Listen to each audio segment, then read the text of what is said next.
നമസ്കാരം, എല്ലാവർക്കും എൻഫോ ട്രെയിലിങ്ങിൻ്റെ പുതിയൊരു വീഡിയോയിലേക്ക് ഹാർദവമായ സ്വാഗതം. നമ്മളിന്ന് വന്നിട്ടുള്ളത് തിരുവനന്തപുരം ജില്ലയിൽ പാറശാല എന്ന സ്ഥലത്താണ്.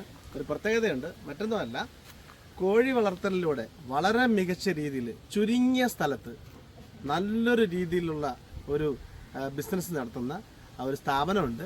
വേറൊന്നുമല്ല, നമ്മുടെ സ്വന്തം ഒലീവിയ ഫാം. അപ്പോൾ ഇന്ന് ഒലീവിയ ഫാമിൻ്റെ വിശേഷങ്ങളാണ്. അപ്പോൾ നമുക്ക് വീഡിയോയിലേക്ക് പോവാം. ഇതാണ് നമ്മുടെ ഒലിവിയ ഫാമിന്റെ ഓണർ മിസ്റ്റർ ലൗസൻ. നമസ്കാരം ലൗസൻ. നമസ്കാരം. നമുക്ക് ഈ ഫാമിനെ കുറിച്ച് കേട്ടറിഞ്ഞ് വന്നതാണ്. അപ്പോൾ വളരെ ടെക്നിക്കലായിട്ട് വളരെ ചുരുങ്ങിയ സ്ഥലത്ത് നല്ല രീതിയിലൊരു ഫാം സെറ്റ് ചെയ്തിട്ടുണ്ട് നമുക്ക് അറിഞ്ഞു. അപ്പോൾ നമുക്ക് ഫാമിന്റെ ഏരിയയിലേക്ക് വിശേഷങ്ങളിലോട്ട് പോയാലോ? ഓക്കെ, തീർച്ചയായും നമുക്ക് ഫാം കാണാം. ലൗസൻ, നമ്മുടെ ഒലിവിയ ഫാമിന്റെ തുടക്കവും അത് എവിടെയാണ് സ്ഥിതി ചെയ്യുന്നതിനെ കുറിച്ച് വിശദമായിട്ട് നമുക്കൊന്ന് വ്യൂവേഴ്സിനൊന്ന് പറഞ്ഞു കൊടുക്കാമോ?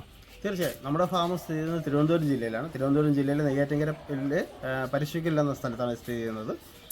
ഗൂഗിളിൽ സെർച്ച് ചെയ്താൽ നമുക്ക് കറക്റ്റ് സ്ഥലം കിട്ടും. ഒലീവിയ ഫാം എന്ന് സെർച്ച് ചെയ്താൽ നമുക്ക് കറക്റ്റ് സ്ഥലം ഗൂഗിളിൽ കിട്ടും. സാധാരണ കോഴിക്കൃഷി എന്ന് കേൾക്കുമ്പോഴേ ആൾക്കാർക്ക് ഒരു കൺഫ്യൂഷൻ ഉണ്ടാവുമല്ലോ. ഇത് ലാഭകരമായി ചെയ്യാൻ പറ്റുമോ, അത് എത്രത്തോളം നല്ല രീതിയിലാകുമെന്നൊരു സംശയം ഉണ്ടാവുമല്ലോ. പക്ഷെ ഇത്രയും ചെറിയ സ്ഥലത്ത് എങ്ങനെയാണ് ടെക്നിക്കലായിട്ട് ഈ രീതിയിൽ എത്തിക്കാൻ പറ്റിയത്? തീർച്ചയായും നമ്മുടെ സ്ഥലം എന്ന് പറഞ്ഞാൽ നമുക്കിവിടെ ആകെ എനിക്ക് മൊത്തത്തിൽ 18 സെന്റ് സ്ഥലമാണ് ഇവിടെ ഉള്ളത്. അതിലൊരു 2-3 സെന്റ് സ്ഥലം റോഡിന് വേണ്ടി പോയിട്ടുണ്ട്. ബാക്കിയുള്ള സ്ഥലത്താണ് നമ്മുടെ ഫാം സ്ഥിതി ചെയ്യുന്നത്. ഞാനിവിടെ ചെയ്യുന്നത് മെയിനായിട്ട് മുട്ടക്കോഴിയുടെയും നാടൻ ഇറച്ചിക്കോഴി കുഞ്ഞുങ്ങളുടെയും സെയിൽ ആണ് മെയിനായിട്ട് ഇവിടെ ഉദ്ദേശിക്കുന്നത്. അതായത് നമ്മൾ കുഞ്ഞുങ്ങളെയാണ് നമ്മൾ വിൽക്കുന്നത് അല്ലേ? കുഞ്ഞുങ്ങളെ വളർത്തി അത് എഗർ നഴ്സറി പോലെ നമ്മുടെ ഫാം ആണെങ്കിൽ നമ്മുടെ മെയിനായിട്ട് എഗർ നഴ്സറിയാണ് നമ്മുടെ ഇതായിട്ട് വരുന്നത് മെയിനായിട്ട്. ഓക്കെ, അപ്പോൾ നമുക്ക് ഇതിനെ ഈ കൂട് സജ്ജീകരിക്കുന്ന ഇൻഫ്രാസ്ട്രക്ചർ രീതികളൊന്ന് പറയാമോ? ഇതെന്ന് പറയുന്നത് നമ്മൾ കേരളത്തിൽ വളരെ അപൂർവമായിട്ട് മാത്രം അങ്ങനെ 2 നില 2 ഫ്ലോറായിട്ടാണ് നമ്മുടെ ഷെഡ് വരുന്നത്.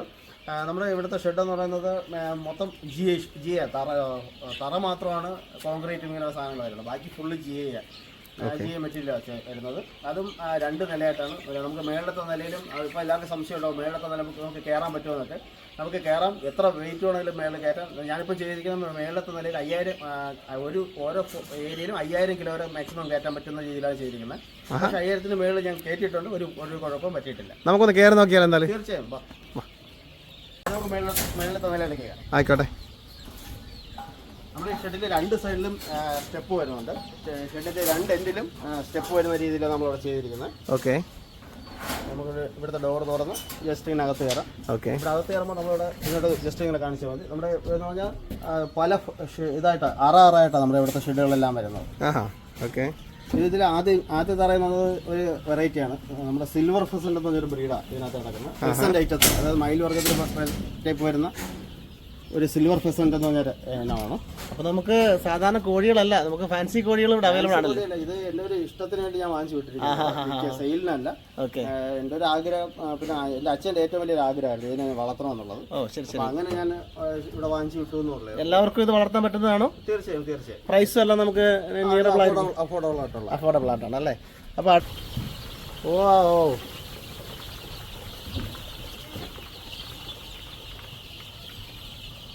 ഈ കൂട് സെറ്റാക്കി എടുക്കാനായിട്ട് എത്ര നാൾ എടുത്തിട്ടുണ്ടാവും? ഓൾമോസ്റ്റ് ഇത് ഒരു 2 മാസം സമയം എടുത്തു. 2 മാസം സമയം എടുത്തല്ലേ?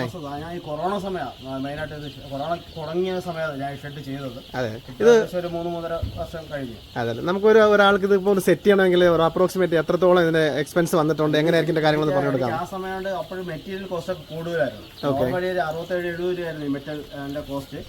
പക്ഷേ ഞാൻ ചെയ്ത സമയം എന്ന് പറഞ്ഞാൽ അല്പം കോസ്റ്റ് കൂടുതലായിരുന്നു. അപ്പോഴും കിലോയ്ക്ക് 100-ന് മേളിൽ. നമ്മൾ മേളിലത്തെ നിലയിൽ മെയിനായിട്ട് ചെയ്യുന്നത് ബ്രൂഡിംഗ് ആണ്. എല്ലാ കോഴിക്കുഞ്ഞുങ്ങളുടെ മെയിനായിട്ട് ബ്രൂഡിംഗ് ആണ് ഇവിടെ ചെയ്യുന്നത്. ഇപ്പോൾ ഇതിൽ കാണുന്നതെന്ന് പറഞ്ഞാൽ BV3 കോഴിക്കുഞ്ഞുങ്ങളാണ്. ഇതിപ്പോൾ ജസ്റ്റ് 1 വീക്ക് കഴിഞ്ഞ കുഞ്ഞുങ്ങളാണ്. നമുക്ക് ഓരോ വാക്സിനേഷൻ എല്ലാം കഴിഞ്ഞിട്ട് ഒരു സെക്കൻഡ് വാക്സിൻ, അതായത് 14 ദിവസത്തൊക്കെ കഴിയുമ്പോൾ നമ്മൾ ഇവിടുത്തെ മേളിലത്തെ നിലയിൽ നിന്ന് താഴത്തെ നിലയിലോട്ട് മാറ്റുന്നത്. എത്ര നാളാകുമ്പോൾ നമുക്ക് കൊടുക്കാൻ കഴിയും? BV3 നമ്മൾ കൊടുക്കുന്നത് നോർമലി 2 മാസം പ്രായമാകുമ്പോഴാണ് കൊടുക്കുന്നത്. അത് വാക്സിനേഷൻ എല്ലാം കഴിഞ്ഞിട്ട് ചുണ്ടൊക്കെ കരിച്ച് കറക്റ്റ് ആ രീതിയിലാണ് നമ്മൾ. അപ്പോൾ ഈ ചുണ്ട് കരിക്കുക എന്നുള്ളത് എന്താണ്? അതുകൊണ്ട് എല്ലാവരും നമ്മൾ കോഴി അതിനെ ഉപദ്രവിക്കുന്നത്. കോഴി ഉപദ്രവിക്കുന്നതല്ല, അവർക്ക് നമ്മളെ BV3 ബി3 വളർത്തേണ്ട രീതി എന്ന് പറഞ്ഞാൽ ഹൈടെക് കൂടുതൽ ആൾക്കാർ വളർത്തുന്നത്. അതാണ് അതിന്റെ പ്രോപ്പർ രീതി എന്ന് പറയുന്നത്. അപ്പൊ ആ രീതിയിൽ വളർത്തുമ്പോൾ അവർക്ക് ആവശ്യമായ വെള്ളവും ഇതൊക്കെ കിട്ടണമെങ്കിൽ അവർ കറക്റ്റ് ചുണ്ട് കഴിച്ചാൽ അവർ ഫുഡ് കറക്റ്റ് എടുക്കുകയുള്ളൂ. പിന്നെ ചുണ്ട് കഴിച്ചാൽ അവർ മുട്ടക്കൊത്ത് കുടിക്കാനുള്ള ശീലമുണ്ട്, അല്ലെങ്കിൽ തൂര് കുത്തി തിന്നാനുള്ള ഇതുണ്ട്. അങ്ങനെ കുറെ അവരുടെ ഡിമെറിറ്റ്സ് ഉണ്ട്. അപ്പൊ അതിനൊക്കെ ഒന്ന് റിക്കവർ ചെയ്യണമെങ്കിൽ അവർ ചുണ്ട് കരിക്കണം. പക്ഷെ ചുണ്ട് കരിക്കാൻ അവർക്ക് ഒരിക്കലും വേദനിച്ചുകൊണ്ട് അങ്ങനെയുള്ളതല്ല. അതിന് വേണ്ടിയിട്ടൊരു പോർഷൻ ഉണ്ട്. ആ ഒരു പോർഷൻ കറക്റ്റ് നമ്മൾ പഠിച്ച് തന്നെ ചെയ്യണം. അറിഞ്ഞുകൂടാതെ നമ്മൾ ചെയ്യുമ്പോഴാണ് പലരും അതിന് ബ്ലഡ് വരുന്നു, അങ്ങനെയൊക്കെ പ്രശ്നങ്ങൾ ഉണ്ടാക്കിയിട്ട് യൂട്യൂബിൽ ഒത്തിരി വീഡിയോസ് അതിനെക്കുറിച്ച് കിടപ്പുണ്ട്. നമ്മൾ പക്ഷെ അങ്ങനെയല്ല, ഇവിടെ കറക്റ്റ് നമ്മൾ അതിന്റെ രീതിക്ക് തന്നെയാണ് ചെയ്യുന്നത്. അതിനുവേണ്ടി പ്രത്യേക മെഷീൻസ് എക്യുപ്മെന്റ്സ് ഉണ്ട്. ആ രീതിക്കാണ് നമ്മളോട് ചെയ്യുന്നത്. അപ്പോൾ ഈ തുടക്കം നമ്മൾ ഇതൊക്കെ എങ്ങനെയാണ് ഇതിനെ കുറിച്ച് പഠിക്കുക ചെയ്തത്? അതിനെക്കുറിച്ച് ഞാൻ പറയാം. അതിന് മുമ്പ് ഞാൻ പറയട്ടെ, ഞാൻ ആദ്യം പറഞ്ഞു ഇവിടെ ബ്രോഡിങ്ങിനെ കുറിച്ച്.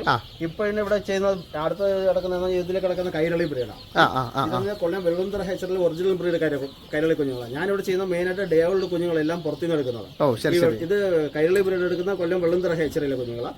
ഇത് അവിടുത്തെ നമ്മുടെ തിരുവനന്തപുരം ജില്ലയിലെ കേരളത്തിലെ ഏറ്റവും കൂടുതൽ കൈരളി കോഴി കുഞ്ഞുങ്ങൾ മെയിനായിട്ട് ചെയ്യുന്നത് നമ്മുടെ ഒലിവിയ ഫാമാണ്. അത് നിങ്ങൾക്ക് സംശയമുള്ളവർക്ക് നമ്മുടെ വെള്ളുന്തറ ഹെച്ചറിൽ ഡയറക്റ്റ് വിളിച്ച് ചോദിച്ചു നോക്കാം. എല്ലാ മാസവും ഞങ്ങൾ അവിടെ ഇറങ്ങുന്നതിന്റെ ഒരു 70% കുഞ്ഞുങ്ങൾ ഞങ്ങൾ തന്നെയാണ് എടുക്കുന്നത്. അപ്പോൾ അത്യാവശ്യം നമുക്ക് നല്ല രീതിയിൽ കൈരളിയിൽ നല്ല രീതിയിലുള്ള സ്റ്റോക്ക് ഉണ്ട്. പക്ഷേ ഒരിക്കലും നമുക്ക് 45 ദിവസത്തിന് മേലോട്ട് ഇപ്പം സ്റ്റോക്ക് ഇല്ല. കാരണം അത്യാവശ്യം എൻക്വയറീസ് വരുന്നുണ്ട്. അപ്പോൾ നമ്മൾ 45 ദിവസം പറയുമ്പോഴാണ് കൈരളി വിൽക്കുന്നത്. ന്യായമായ വിലയ്ക്ക് തന്നെയാണ് നമ്മുടെ ഫാമിലിയിൽ കൊടുക്കുന്നത്. അപ്പോൾ ഇതിന്റെ പ്രൈസും കാര്യങ്ങളും പറയുന്നുണ്ട്, ബുദ്ധിമുട്ടുണ്ടോ? എനിക്കൊരു കുഴപ്പമില്ല. അപ്പോൾ നമ്മുടെ ഈ പറഞ്ഞ ആ ഒരു നമ്മുടെ എന്താ പറയാ ഇനം അത് ബി3 നമ്മൾ നോർമലി കൊടുക്കുന്നത് 2 മാസം പ്രായമുള്ളതാണ്. 2 മാസം പ്രായമുള്ള വാക്സിനേഷൻ എല്ലാം കഴിഞ്ഞ കുഞ്ഞുങ്ങൾ നമ്മൾ കൊടുക്കുന്നത് 180 രൂപയാണ്. കൈരളി കൊടുക്കുന്നത് 1.5 മാസത്തിൽ 100 രൂപയ്ക്കാണ്. ഇത് വാക്സിനേഷൻ എല്ലാം കഴിഞ്ഞിട്ടാണ് കൊടുക്കുന്നത്. ഇത് കേരളത്തിൽ ഫുള്ള് നമ്മൾ സപ്ലൈ ഉണ്ട്. വിതരണം ചെയ്യുന്നതിന് നമ്മൾ എക്സ്ട്രാ ചെറിയൊരു കാശ് ഈടാക്കുന്നുണ്ട്. ബൾക്കായിട്ടല്ല. കേരളത്തിൽ എവിടെ വേണമെങ്കിലും അപ്പൊ നമുക്ക് കേരളത്തിലല്ല, കേരളത്തിൽ മാത്രമല്ല, കേരളത്തിൽ തമിഴ്നാട്ടിലെ പല സ്ഥലങ്ങളിൽ നമ്മൾ കൊടുക്കാറുണ്ട്. ബൾക്ക് ഓർഡർ ആണെങ്കിൽ നമുക്ക് ഡയറക്റ്റ് കൊണ്ട് കൊടുക്കാറുണ്ട്. ചെറിയ ഓർഡർ ആണെങ്കിൽ നമ്മളിവിടെ താഴെ വണ്ടി കണ്ടില്ലേ, അതിൽ തന്നെ നമ്മൾ കൊണ്ടു കൊടുക്കാറുണ്ട്. ചെറിയ ഓർഡർ ആണ് നമ്മൾ കൂടുതലും നമ്മൾ പെറ്റ്സിന്റെ ട്രാൻസ്പോർട്ടേഷൻ വണ്ടി കൊടുത്തു വിടാറാണ് പതിവ്. അപ്പൊ അതിന് നമ്മൾ എപ്പോഴും നമുക്കൊരു ചെറിയൊരു വാടക കൂടെ കൊടുക്കേണ്ടി വരും. അതൊരു 300 രൂപയാണ് അവർ നോർമൽ ഒരു ബോക്സിന് ഈടാക്കുന്നത്. 300 രൂപയിൽ നമുക്കൊരു 20 കുഞ്ഞു വരെ കൈരളിയാണെങ്കിലും ബി3 ആണെങ്കിൽ ഒരു 10 കുഞ്ഞു വരെ നമുക്ക് അയച്ചു കൊടുക്കാൻ പറ്റും. ഇത് എന്താ കൈരളിയിലെ തന്നെ അടുത്ത ഒരു ബാച്ചാണ്. ഇതെന്ന് പറയുന്നത് ഇപ്പൊ ജസ്റ്റ് ഇന്നലെ രാവിലെ വന്ന കുഞ്ഞുങ്ങളാണ്. 2 ദിവസം പ്രായമുള്ളത്. അപ്പൊ വെറും 2 ദിവസം മാത്രം പ്രായമുള്ള കുഞ്ഞുങ്ങളാണല്ലേ? ഇതിനെയാണ് അപ്പൊ നമ്മൾ വളർത്തി കറക്റ്റ് ആ ഒരു പ്രായമാകുമ്പോഴേക്കും നമുക്ക് എന്ത് ചെയ്യുന്നത് എല്ലാവർക്കും നമ്മൾ കൊടുക്കുന്നത് അല്ലേ? അങ്ങനെ വരുന്നത്. വേറൊരു കാര്യമുണ്ട്, കയറി വന്നപ്പോ തന്നെ ശ്രദ്ധിച്ച കാര്യമുണ്ട്, ഒരു പാട്ടൊക്കെ ഇട്ടിട്ടുണ്ടല്ലോ, എന്താ സംഭവം? അത് സംഭവം എന്ന് പറഞ്ഞാൽ നമ്മളിവിടെ എപ്പോഴും 24 മണിക്കൂറും നമ്മുടെ ഷെഡിൽ പാട്ടുണ്ടാവും. കോഴികളുടെ ഒരു എന്താ അവര് നിങ്ങളിപ്പോ വന്നപ്പോ തന്നെ ഇവിടെ കോഴികളൊന്നും ഓടാതെ വലുതായിട്ട് ബഹളമൊന്നും വയ്ക്കാതെ അതിന് വേണ്ടിയിട്ട്. പിന്നെ രാത്രി സമയം നമ്മുടെ പട്ടിയുടെ ഒക്കെ ചെറിയ ശല്യങ്ങളുള്ളൂ. അപ്പൊ അതൊക്കെ പൂർണ്ണമായിട്ട് ഒഴിവാക്കാൻ വേണ്ടിയിട്ടാണ്. അതെങ്ങനെയാണ് അത് ഒഴിവാകുന്നത്? ഇവരുടെ ഈ സ്ഥിരമായ ഒരു സൗണ്ട് കേട്ടോണ്ടിരിക്കുമ്പോൾ ഈ പട്ടികളൊക്കെ വിചാരിക്കും അവര് ഇവിടെ സ്ഥിരമായ ആളുണ്ടെന്നുള്ളൊരു ഇതിൽ അവർക്കൊരു ഫീൽ ഉണ്ടാവും. അങ്ങനെ അത് ഒഴിവാകും. മാത്രമല്ല കോഴികൾക്ക് എപ്പോഴും ആ ഒരു സൗണ്ട് കേൾക്കുന്നുണ്ട്. പുറത്തുനിന്ന് ഒരാൾ വരുമ്പോൾ അവർ പെട്ടെന്ന് ബഹളം വെച്ചങ്ങ് ഓടില്ല. അപ്പൊ അതിന്റെ ഒരു സിംഗൊക്കെ അറിഞ്ഞ് മനസ്സിലാക്കിയുള്ള പ്രോഗ്രാം ആണല്ലോ. നമുക്ക് സ്വയം തോന്നി അങ്ങനെ പരീക്ഷണത്തിലൂടെ. അതൊരു വലിയ കാര്യമായിരുന്നു കേട്ടോ. പിന്നെ വേറൊരു കാര്യമുണ്ട്, നമ്മൾ കയറി വന്നപ്പോൾ ഇതും ചോദിച്ചിട്ടുണ്ടായിരുന്നു, നമുക്ക് തറയിൽ ഇവിടെ നിൽക്കുന്നതിന് കുഴപ്പമുണ്ടോ? ഇതിപ്പോ നമുക്ക് നമ്മളിവിടെ തറ ചെയ്തിരിക്കുന്നത് നമ്മളിവിടെ GA ഷീറ്റാണ്. നമ്മൾ GA ഷീറ്റിൽ മൊത്തം വെൽഡിംഗ് അല്ല ചെയ്തിരിക്കുന്നത്, മൊത്തം സ്ക്രൂ ചെയ്തിരിക്കുന്നത്. സ്ക്രൂയിങ് ആണ് ചെയ്തിട്ടുള്ളത്. നോർമലി വീടിലേക്ക് കോൺക്രീറ്റിന് ഉപയോഗിക്കുന്ന GA ഷീറ്റാണ് ഉപയോഗിച്ചിരിക്കുന്നത്. അതായത് ഒരു ലോങ് ടേം എന്നുള്ള രീതിയിലാണ് നമ്മൾ ചെയ്തിട്ടുള്ളത് അല്ലേ? അതായത് കുറച്ച് നാൾ നിലനിൽക്കുന്ന ഒരു ഷീറ്റ് നമുക്ക് തുരുമ്പിച്ചെടുന്നതിൽ കംപ്ലൈന്റ് ആയാൽ പോലും ആ ഒരു ഷീറ്റ് മാത്രം നമുക്ക് മാറ്റാൻ പറ്റും. അതാണ് ഇതിന്റെ ഒരു ഗുണം. നമ്മൾ പക്ഷെ വെൽഡ് ചെയ്യുകയാണെങ്കിൽ നമുക്ക് അത് പറ്റില്ല, ബുദ്ധിമുട്ടായിരിക്കും മാറ്റാനായിട്ട്. പക്ഷെ നമ്മൾ ഇത് സ്ക്രൂ ചെയ്തിരിക്കുന്നതുകൊണ്ട് നമുക്ക് ഓരോരോ ഷീറ്റായിട്ട് വേണമെങ്കിലും മാറ്റാൻ പറ്റും. ഈ ഷെഡിനെ എനിക്ക് ഇവിടെ നിന്ന് പൊളിച്ച് ഇതുപോലെ ആണെങ്കിൽ വേറെ കൊണ്ടുപോകണമെങ്കിൽ പറ്റും. ആ രീതിയിലാണ് ഈ ഷെഡ് ഫുള്ള് ചെയ്തിരിക്കുന്നത്. അപ്പൊ ടെക്നിക്കലി നമുക്ക് കുറച്ച് സക്സസ്ഫുൾ ആയിട്ട് ചെയ്യണമെന്നുള്ള ഐഡിയോട് ചെയ്ത് തന്നെയാണ്. കാരണം ഞാൻ ഒത്തിരി പഠിച്ച് ചെയ്ത കൂടാ, എന്റെ ഒരു ഡ്രീം പ്രോജക്ട് പോലെ ഞാൻ അങ്ങനെ ചെയ്തെടുത്ത കൂടാ. എന്താണെങ്കിലും നമ്മളൊരു സംരംഭം ചെയ്യുമ്പോൾ തികച്ചും അതിനെ കുറിച്ച് നല്ല രീതിയിൽ പഠിക്കുന്നത് നല്ലത് തന്നെയാണ്. പ്രത്യേകിച്ച് കോഴി വളർത്തലിനെ കുറിച്ച് പഠിക്കുമ്പോൾ ശാസ്ത്രീയമായി പഠിച്ച് തന്നെ ഇതിനായിട്ട് ഇറങ്ങുക. ഞാനിപ്പോ 10 വർഷത്തോളമായി ഈ ഫീൽഡിൽ ഇറങ്ങിയിട്ട്. ആദ്യകാലങ്ങൾ മൊത്തം നഷ്ടങ്ങളായിരുന്നു. തുടക്കകാലത്ത് നമ്മൾ എന്തൊക്കെ ചെയ്തോ അതെല്ലാം നഷ്ടത്തിലോട്ട് പോയിട്ട് പിന്നോട്ട് പോകാൻ പാടില്ല. അതിൽ പിന്നോട്ട് പോകാൻ നമ്മൾ അതിനെ കുറിച്ച് പിന്നെ പഠിക്കാൻ നോക്കി ഒത്തിരി കാര്യങ്ങൾ. പക്ഷെ യൂട്യൂബിലുള്ള എല്ലാ വീഡിയോസും നമ്മളെ എല്ലാ രീതിയിലും ഹെൽപ്പ് ചെയ്യണമെന്നില്ല. പകരം ഗവൺമെന്റിന്റെ പല പല സ്കീമുകളുണ്ട് പഠിക്കാൻ വേണ്ടിയിട്ടുള്ള. പിന്നെ അല്ലാതെ തന്നെ പ്രൈവറ്റ് സ്റ്റഡി സെന്ററുകളുണ്ട് കോഴികളെ കുറിച്ചൊക്കെ പഠിപ്പിക്കാൻ വേണ്ടിയിട്ട്. അപ്പൊ അങ്ങനെയുള്ള നമുക്ക് കൊണ്ട് എവിടെയൊക്കെ പഠിക്കാൻ പറ്റുമോ അവിടെ എല്ലാ കാര്യങ്ങളും അറിവ് നേടുക. പിന്നെ നമ്മളെ നിയറസ്റ്റ് ഉള്ള മൃഗ ഡോക്ടർമാരെടുത്ത് വെച്ചാൽ അവർ കുറെ കിട്ടും. പിന്നെ അടുത്തുള്ള ഫാമുകൾ സന്ദർശിച്ചാൽ അങ്ങനെ കിട്ടും. അപ്പോൾ എല്ലാവരും പറയും ഫാമുകളിലൊന്നും ആരും കയറ്റില്ലാന്ന്. പക്ഷെ നമ്മളെ ഫാമിലി ഇവിടെ അങ്ങനെയല്ല, ആർക്ക് വേണോ എപ്പോഴും വേണോ ഇവിടെ വന്ന ഫാം കാണാം. ഇവിടുത്തെ എല്ലാ കാര്യങ്ങളും നിങ്ങൾക്ക് എന്ത് സംശയം വേണോ നമ്മളെ അടുത്തൊന്ന് ചോദിക്കാം, നമ്മൾ പറഞ്ഞു കൊടുക്കാറുണ്ട്. നമുക്ക് അങ്ങനെ ഒരു കുഴപ്പവും നമ്മുടെ ഫാമിൽ സംബന്ധിച്ചില്ല. നമ്മുടെ ഗൂഗിളിൽ അത് സെർച്ച് ചെയ്ത് കഴിഞ്ഞാൽ നമ്മുടെ ഒലിവിയ ഫാം കിട്ടും. ഗൂഗിളിൽ സെർച്ച് ചെയ്താൽ നമ്മൾ ഫുൾ ഡീറ്റെയിൽസ് കിട്ടും. ഫേസ്ബുക്കിലുണ്ട്, ഒലിവിയ ഫാം എന്ന് നോക്കിയാൽ മതി. അതിൽ നമ്മൾ ഫോളോ ചെയ്യുക. അല്ലെങ്കിൽ നമ്മുടെ വാട്സപ്പിൽ നമ്മുടെ നമ്പർ ഉണ്ടല്ലോ, ആ നമ്പറിൽ നമ്മുടെ ചാനലുണ്ട്, അതിൽ നോക്കിയാൽ മതി. ബന്ധപ്പെട്ട് കഴിഞ്ഞാൽ കൃത്യമായിട്ട് ഇതിനുള്ള കാര്യങ്ങൾ നമുക്ക് പറഞ്ഞു കൊടുക്കാനും അഡ്വൈസ് കൊടുക്കാനും വിളിച്ചിട്ട് കിട്ടിയില്ലെങ്കിൽ നമുക്ക് ജസ്റ്റ് ഒരു മെസ്സേജ് ഇട്ടാൽ മതി. നമുക്ക് നിങ്ങൾക്ക് ആവശ്യമുള്ള എന്ത് സംശയം, കോഴി വളർത്തലുമായി ബന്ധപ്പെട്ട് എന്ത് സംശയം നമ്മൾ ചേർത്ത് കൊടുക്കാറുണ്ട്. Very good very good very good.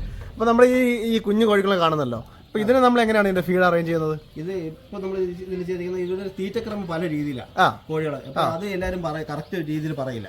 അതായത് ഇവർക്ക് നമ്മുടെ ഈ മുട്ടക്കോഴി ടൈപ്പ് കുഞ്ഞുങ്ങളുടെ ഈ നാടൻ ഇറച്ചിക്കോഴി ടൈപ്പ് കുഞ്ഞുങ്ങളുടെ രണ്ടിന്റെ തീറ്റ രീതി പ്രത്യേകം. ഇപ്പൊ ഇവരുടെ ഞാൻ ആദ്യം പറഞ്ഞു 2 ദിവസം പ്രായമുള്ള കുഞ്ഞുങ്ങളാണെന്ന്. ഈ 2 ദിവസം പ്രായമുള്ള കുഞ്ഞുങ്ങളാകുമ്പോൾ ഇവർക്ക് നമ്മൾ ഇപ്പൊ കൊടുക്കുന്നത് പ്രീ സ്റ്റാർട്ടർ തീറ്റയാണ്. ഇവർക്ക് ഒരു 10 ദിവസം നമ്മളോട് പ്രീ സ്റ്റാർട്ടർ കൊടുക്കാറുണ്ട്. അത് കഴിഞ്ഞിട്ട് പിന്നെ സ്റ്റാർട്ടർ കൊടുക്കാറുണ്ട്. ശരി. സ്റ്റാർട്ടർ നമ്മൾ പിന്നെ കൊടുക്കുന്ന 1 മാസം വരെയും ഇവർക്ക് സ്റ്റാർട്ടറാണ്. 1 മാസമല്ല, കറക്റ്റ് 45 ദിവസം ഇവർക്ക് നമ്മൾ സ്റ്റാർട്ടർ കൊടുക്കും. 45 ദിവസം കഴിയുമ്പോൾ പിന്നെ ഗ്രോവർ കൊടുത്ത് തുടങ്ങണം. ശരി. 45 ദിവസം മുതൽ മുട്ടയിട്ട് തുടങ്ങുന്നവരെയും, അത് ഏത് ബ്രീഡ് കോഴിയായാലും മുട്ടയ്ക്ക് വേണ്ടി വളർത്തുന്ന കോഴിയാണെങ്കിൽ മുട്ടയിട്ട് തുടങ്ങുന്നവരെയും ഗ്രോവർ തീറ്റ തന്നെയാണ് കൊടുക്കേണ്ടത്. എല്ലാവരും പറയും അങ്ങനെയല്ല, ലെയർ തീറ്റ കൊടുക്കണം. ലെയർ തീറ്റ അല്ല, കോഴിക്ക് കറക്റ്റ് പ്രോപ്പർ വളർച്ച കിട്ടണമെങ്കിൽ ഗ്രോവർ തീറ്റ തന്നെ കൊടുക്കുക.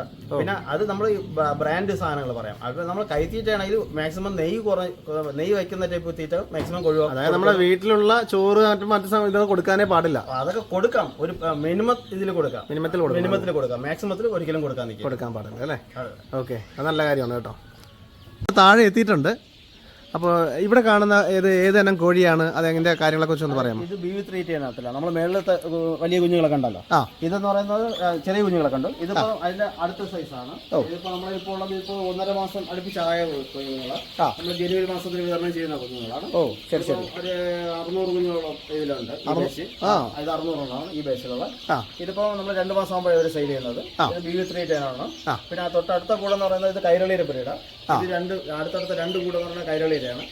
ഇത് രണ്ടും 1 മാസം പ്രായം കഴിഞ്ഞ കുഞ്ഞുങ്ങളാണ്. ഇവര് നമ്മൾ 1.5 മാസം പ്രായമ്പോൾ ഞാൻ നേരത്തെ പറഞ്ഞല്ലോ, 1.5 മാസത്തിലാണ് സെയിൽ ചെയ്യുന്നത്. 1.5 മാസം ആകുമ്പോഴാണ് ഇതിന്റെ സെയിൽ നടക്കുന്നത്. ഇതെനിക്ക് ഫുള്ള് ഓർഡർ ഉള്ളതാണ്. ഇതിപ്പോ 1.5 മാസത്തിൽ ഇത് കൊടുക്കുന്നത് എനിക്ക് കാസർഗോഡ് ഫുള്ള് കൊടുക്കാനുള്ളതാണ്. കാസർഗോഡിലേക്ക് സപ്ലൈ പോകുന്നുണ്ടല്ലേ? കേരളത്തിൽ ഫുള്ള് ഞാൻ ആദ്യം പറഞ്ഞില്ല സപ്ലൈ ഉണ്ടാകുന്നു. ഇത് കാസർഗോഡ് കൊണ്ട് കൊടുക്കാനുള്ളത്. ഒരു 1500 ഓർഡർ ഉണ്ട്. ഇതിൽ 2000 കുഞ്ഞ് കിടപ്പുണ്ട്. 2 ഷെഡിലോട്ട് 2000 കുഞ്ഞ് കിടപ്പുണ്ട്. 1500 ഓർഡർ എനിക്ക് കാസർഗോഡുണ്ട്. ബാക്കി മറ്റേ ജില്ലകളിലോട്ടൊക്കെ കൊടുക്കാറുണ്ട്. അപ്പോൾ ഇത് ഈ ഒരു മേളിലും താഴെയായിട്ട് സജ്ജീകരിച്ചിട്ടുള്ള ഈ കൂടുകളിൽ മൊത്തം നമുക്ക് എത്ര കോഴികളെയാണ് ഇപ്പൊ നമുക്ക് വളർത്താറുള്ളത്? നിലവിൽ എനിക്ക് 8000 കുഞ്ഞുകാർ നോർമലി റൺ ചെയ്ത് പോകാൻ പറ്റും. നമുക്ക് ഒരു മാസത്തിൽ എത്ര രൂപയുടെ നമുക്ക് ബിസിനസ് വരെ നമുക്ക് ചെയ്യാൻ പറ്റുന്നുണ്ട്? നമ്മൾ 8000 കുഞ്ഞ് തൊട്ട് നമുക്ക് ചെയ്യുകയാണെങ്കിൽ നമുക്കൊരു 3-4 ലക്ഷം രൂപയ്ക്ക് മേളിൽ ചെയ്യാൻ പറ്റും. അത് ഓരോ മാസവും വ്യത്യാസമാണ്. നമ്മൾ ചിലപ്പോൾ BV3 മാത്രം ചെയ്യുകയാണെങ്കിൽ വരുമാനം വ്യത്യാസമായിരിക്കും. കൈരളി മാത്രം ചെയ്യുമ്പോൾ വ്യത്യാസം. നമ്മൾ എല്ലാ സമയവും നമുക്കുള്ള ഇത് സെയിലിനെ ആശ്രയിച്ചിരിക്കും നമ്മൾ കുഞ്ഞുങ്ങളിടുന്നത്. അങ്ങനെയാണ് വരുന്നത്. പിന്നെ നമ്മൾ മെയിനായിട്ട് ഇവിടെ എല്ലാ സമയവും നമ്മൾ ഈ കൈരളിയും BV3 എപ്പോഴും നമ്മൾ കൂടുതലും ഉണ്ടാവും. കൈരളി എപ്പോഴും ഉണ്ടാവും. പിന്നെ അതുപോലെ തന്നെ റെയിൻബോ റോസ്റ്റഡ്, ക്രോയിലർ, സാസോ ഇങ്ങനെയുള്ള കുഞ്ഞുങ്ങൾ നമ്മൾ ചെയ്യുന്നുണ്ട്. നാടൻ ഇറച്ചി ടൈപ്പിന്. ഇതിലിപ്പോൾ നമ്മൾ ആദ്യത്തെ ഫസ്റ്റ് ഷെഡിൽ കിടക്കുന്ന റെയിൻബോ റോസ്റ്ററിന്റെ കുഞ്ഞുങ്ങൾ അപ്പുറത്ത് വിട്ട് പോകുമ്പോൾ കാണാം. അതെന്ന് പറയുന്നത് 1 മാസം പ്രായമുള്ള കുഞ്ഞുങ്ങളാണ്. 1 മാസം പ്രായമാകുമ്പോൾ നമ്മൾ കൊടുക്കുന്നത്. 1 മാസം പ്രായമുള്ളത് നമ്മൾ 90 രൂപ റേഞ്ചിലാണ് കൊടുക്കുന്നത്. അത് നമുക്ക് കറക്റ്റ് 60 ദിവസം കൂടെ, അതായത് മൊത്തത്തിലൊരു 75-80 ദിവസമൊക്കെ വളർത്തിയ കോഴി ഒരു 2.5-3 കിലോ വെയിറ്റ് കഴിക്കും. അതല്ലേ ഏറ്റവും കൂടുതൽ നമുക്ക് കേരളത്തിൽ ഇപ്പോൾ വിറ്റ് പോകുന്ന അല്ലെങ്കിൽ ആവശ്യപ്പെടുന്ന ഇനം ഏതാണ്? എനിക്ക് ഏറ്റവും കൂടുതൽ നമുക്ക് കിട്ടുന്ന കൂടുതലും കൈരളിയും BV3 രണ്ടും നമുക്ക് എനി ടൈം അവൈലബിൾ ആയിരിക്കും. വേണ്ടിയിട്ട് ഈ 2 ബ്രീഡുമാണ്. പിന്നെ മെയിൻ ഇറച്ചിക്ക് വേണ്ടിയിട്ട് നമുക്ക് ഏറ്റവും കൂടുതൽ റെയിൻബോ റോസ്റ്ററിന്റെ ഫാസ്റ്റ് ഗ്രോത്ത് കുഞ്ഞുങ്ങളുണ്ട്. അതാണ് ഏറ്റവും കൂടുതൽ ഇറച്ചിക്കുള്ള കുഞ്ഞുങ്ങൾ പോകുന്നത്. ശരി. അപ്പൊ എന്തായാലും ഒരു സക്സസ് സ്റ്റോറി തന്നെയാണ്. കുറെ വർഷത്തെ കഠിനാധ്വാനം. പൂർണ്ണ വഴി സക്സസ് ആണല്ല. ആദ്യകാലങ്ങളിൽ ഒത്തിരി നഷ്ടങ്ങൾ വന്നു. പിന്നെ പഠിച്ചു. അതിൽ നിന്നൊക്കെ ആ നഷ്ടങ്ങളിൽ നിന്ന് പഠിച്ചു. അവിടെ തളർന്നില്ല. അവിടെ നിന്ന് നമ്മൾ പടിപടിയായിട്ട് കയറി. പിന്നെ അതിനെ കുറിച്ച് ഫുള്ള് പഠിച്ചു. അങ്ങനെ ഇപ്പം സക്സസ് ആണ്. ഇപ്പം പൂർണ്ണമായിട്ട് സക്സസ് തന്നെയാണ്. പിന്നെ ഇപ്പോഴും നമ്മൾ ശ്രദ്ധ നമ്മൾ കൊടുക്കേണ്ട ഒരു ശ്രദ്ധ അവർക്കുണ്ട്. ആ ഒരു പരിരക്ഷ നമ്മൾ കൊടുക്കാത്തടത്തോളം നമുക്കത് നഷ്ടത്തിലോട്ട് പോകും. അങ്ങനെയല്ല, നമ്മൾ കൊടുക്കേണ്ട പരിരക്ഷ ഒഴുകി കൊടുത്തു തന്നെ ആവണം. എന്തായാലും ആശംസകൾ. അപ്പം നമ്മുടെ പുതിയതായിട്ട് ബിസിനസ് ചെയ്യാൻ ആഗ്രഹിക്കുന്ന ആൾക്കാർക്ക് നമുക്ക് കൊടുക്കാനുള്ള ഒരു ഉപദേശം ഉണ്ട്, അല്ലെങ്കിൽ അവരോട് പറയാനുള്ള ഒരു അങ്ങനെ പറയുമ്പോൾ ഏറ്റവും മെയിനായിട്ട് വരുന്നത് നമ്മൾ ഈ കോഴി വളർത്തലിൽ ആദ്യം കുറച്ച് കോഴികൾ വളർത്തി തന്നെ തുടങ്ങുക. പിന്നെ അങ്ങനെ ബൾക്കായിട്ട് വളർത്തുന്ന ആഗ്രഹമുള്ളവർക്ക് ചെയ്യാം, കുഴപ്പമില്ല. പക്ഷേ ആദ്യം മിനിമം ഒരു 5 or 6 ഫാമെങ്കിലും പോയി കണ്ട് മനസ്സിലാക്കുക, വ്യക്തമായി മനസ്സിലാക്കുക. കാരണം ഞാൻ ആദ്യം പറഞ്ഞില്ലേ, നമ്മുടെ ഇവിടെ ഫാം വന്ന് കാണാൻ കുഴപ്പമില്ല എന്ന് പറഞ്ഞു. അപ്പോൾ എനിക്ക് ഇപ്പോഴത്തെ നിലവിലെ കണ്ടീഷനിൽ എല്ലാ വീക്കെൻഡിലും മിനിമം ഒരു 2-3 ആൾക്കാരെങ്കിലും നമ്മുടെ ഫാമിലിയുടെ ഫുള്ള് വന്ന് നിന്ന് കണ്ട് മനസ്സിലാക്കാറുണ്ട്. രാവിലെ മുതൽ ഈവനിങ് വരെയൊക്കെ വന്ന് നിൽക്കുന്നവരുണ്ട്, രാവിലെ തൊട്ട് ഉച്ച വരെ നിൽക്കുന്നുണ്ട്. എങ്ങനെയാണ് ഇതിന്റെ ആ ഒരു പ്രവർത്തനക്രമം നമ്മൾ ഡെലിവറി സമയമൊക്കെ കഴിഞ്ഞിട്ടുള്ള ഫ്രീ സമയം മിക്കയിടത്തും വരാൻ പറയുന്നത്. അപ്പോൾ നമ്മൾ വിളിക്കുകയാണെങ്കിൽ നമ്മൾ സമയം പറഞ്ഞു കൊടുക്കാറുണ്ട്, എത്ര അവർ ഫ്രീ ആവുന്ന സമയത്തിൽ വരാൻ പറയുന്നുണ്ട്, അല്ല ഫോൺ വഴി പറഞ്ഞു കൊടുക്കാറുണ്ട്. അപ്പോൾ അത് നമുക്കൊരു പ്രശ്നമുള്ള കാര്യമല്ല. ശരി ആയിക്കോട്ടെ. നമുക്ക് ഈ കൂടിലൂടെ ഒന്ന് കയറി നോക്കാം. ഇത് ഏതാണ്, ഏതിനാണ്? ആദ്യം അപ്പുറത്തെ ഇത് പറഞ്ഞില്ലായിരുന്നു, റെയിൻബോ റൂസ്റ്റർ ഫാസ്റ്റ് ഗ്രോത്തിലായിരുന്നു. ഇത് അടുത്ത ആഴ്ചയിൽ കൊടുക്കാനാവുന്ന റെയിൻബോ റൂസ്റ്ററിന്റെ കുഞ്ഞുങ്ങളാണ്. ഒന്ന് കയറി നോക്കാമോ? ധൈര്യമായിട്ട്. ഇതിപ്പോൾ 1 മാസം ആവുന്ന കുഞ്ഞുങ്ങളാണ്. ഇവരെ നമ്മൾ അടുത്ത ആഴ്ചയിൽ കൊടുത്തു തുടങ്ങുന്നതാണ്. ഇപ്പം തന്നെ ആൾമോസ്റ്റ് ഒരു 300-350 ഗ്രാമിന് മേളിൽ വെയിറ്റ് ഉണ്ട്. ഇപ്പോൾ ഓരോരുത്തർ പിടിക്കുകയാണെങ്കിൽ പിടിച്ചു നോക്കാം. ഓക്കെ, ഇവര് നല്ല ആക്റ്റീവാണ്. അത് പിടിച്ചപ്പോൾ തന്നെ ചാടി പോയത്. അപ്പോൾ നമ്മൾ ഇവർക്ക് വാക്സിനേഷൻ എല്ലാം കൊടുത്തതാണ്. ഇനി 28ന്റെ ഒരു വാക്സിൻ ഉണ്ട്, അതുകൂടെ കൊടുത്തു കഴിഞ്ഞിട്ട് നമ്മൾ കൊടുക്കും. പിന്നെ നമുക്കിവിടെ വന്നപ്പോൾ മനസ്സിലായ കാര്യമുണ്ടല്ലോ, നമുക്ക് ഒരു തരത്തിലുള്ള സ്മെല്ല് ഫീൽ ചെയ്യുന്നില്ല. എന്താണ് അതിന്റെ ടെക്നിക്ക്? അത് പറഞ്ഞാൽ നമ്മളിവിടെ വന്നപ്പോൾ മനസ്സിലായില്ല, നമ്മൾ ഷെഡ് ആൾമോസ്റ്റ് മാക്സിമം ക്ലീൻ ആണ്. നമ്മളെ കൊണ്ട് പറ്റുന്ന അത്രയും മാക്സിമം ക്ലീൻ ചെയ്യാറുണ്ട്. പിന്നെ കുറച്ച് ഫീഡ് പീസ്റ്റ് അങ്ങനെയുള്ള കുറച്ച് സാധനങ്ങളുണ്ട്. പിന്നെ ഹോമിയോ മെഡിസിൻ 1-2 ഉപയോഗിക്കുന്നുണ്ട്. അപ്പോൾ മെയിനായിട്ട് ക്യൂർവേറ്റ് ബ്രാൻഡിന്റെ സാധനങ്ങൾ, ക്യൂർവേറ്റ് എന്ന ബ്രാൻഡിന്റെ കുറച്ച് ഹോമിയോ മെഡിസിൻസ് ഉപയോഗിക്കുന്നുണ്ട്. പിന്നെ ഇംഗ്ലീഷ് മെഡിസിൻസ് ഉപയോഗിക്കുന്നുണ്ട്, ഇല്ലാന്നല്ല. അപ്പോൾ അതിന് ഞാനായിട്ട് പഠിച്ചു വെച്ച ഒരു ക്രമമുണ്ട്. ആ രീതിയിൽ കറക്റ്റ് ഫോളോ ചെയ്തുകൊണ്ട് നമുക്കിവിടെ സ്മെല്ല് വളരെയധികം കുറവാണ്. എന്താണെങ്കിലും അത് നിതിൻ പറഞ്ഞപ്പോൾ നമുക്ക് കുറച്ചുകൂടെ ഹാപ്പിയാണ്. കാരണം നമുക്കിവിടെ ഫീൽ ചെയ്യില്ല. പുറത്തുനിന്ന് വരുന്ന ഒരാൾ പറയുമ്പോൾ നമുക്ക് വ്യക്തമായിട്ട് മനസ്സിലാവും. എന്താണെങ്കിലും നമുക്ക് വരാൻ കഴിഞ്ഞതിലും ഈ ഫാമിനെ കുറിച്ച് പറയാൻ കഴിഞ്ഞതിലും ഇതിനെ കുറിച്ചൊക്കെ നമുക്ക് അറിയില്ലല്ലോ, വളരെയധികം സന്തോഷമുണ്ട്. അപ്പോൾ എന്തായാലും വിജയാശംസകൾ. അപ്പോൾ തീർച്ചയായിട്ടും പക്ഷേ നമ്മുടെ ഈ ഒരു വീഡിയോ നിങ്ങൾക്ക് എല്ലാവർക്കും യൂസ്ഫുൾ ആകുമെന്ന് കരുതുന്നു. അപ്പോൾ ഒലിവിയ ഫാമിൻ്റെ കോൺടാക്ട് നമ്പറും അതിൻ്റെ ലൊക്കേഷൻ നമ്മൾ താഴെ കൊടുക്കുന്നുണ്ട്. നിങ്ങൾക്ക് ഏത് തരത്തിലുള്ള സംശയങ്ങളുണ്ടെങ്കിലും, അല്ലേ, ഏത് തരത്തിലുള്ള സംശയം ഉണ്ടെങ്കിലും ഫാമിലേക്ക് നേരിട്ട് വേണമെങ്കിൽ നമുക്ക് നേരിട്ട് വന്ന് കാണാം. അതുകൂടാതെ കോൺടാക്ട് ചെയ്ത് എങ്ങനെയാണ് ഇതിൻ്റെ കാര്യങ്ങൾ ക്രമീകരിക്കുക എന്നുള്ളതിനെ കുറിച്ച് ചോദിക്കണമെങ്കിൽ നിങ്ങൾക്ക് ചോദിക്കാം. നമ്മൾ നമ്പർ മെൻഷൻ ചെയ്യുന്നുണ്ട്. അപ്പം നമുക്ക് എല്ലാവർക്കും ഇതൊരു ഇൻഫർമേറ്റീവ് ആയിട്ടുള്ള വീഡിയോ ആണെന്ന് തോന്നുന്നു. ഉപകാരപ്രദമായിട്ടുണ്ടെങ്കിൽ തീർച്ചയായിട്ടും നിങ്ങൾ ഇന്ന് തന്നെ ചാനൽ സബ്സ്ക്രൈബ് ചെയ്യുകയും അതുകൂടാതെ ഈ ഒരു ഉപകാരപ്രദമായ വീഡിയോ മറ്റുള്ളവരിൽ എത്തുന്ന രീതിയിൽ ഒന്ന് ഷെയർ ചെയ്ത് സപ്പോർട്ട് ചെയ്യണമെന്ന് അഭ്യർത്ഥിക്കുന്നു. അപ്പോൾ ടാറ്റ.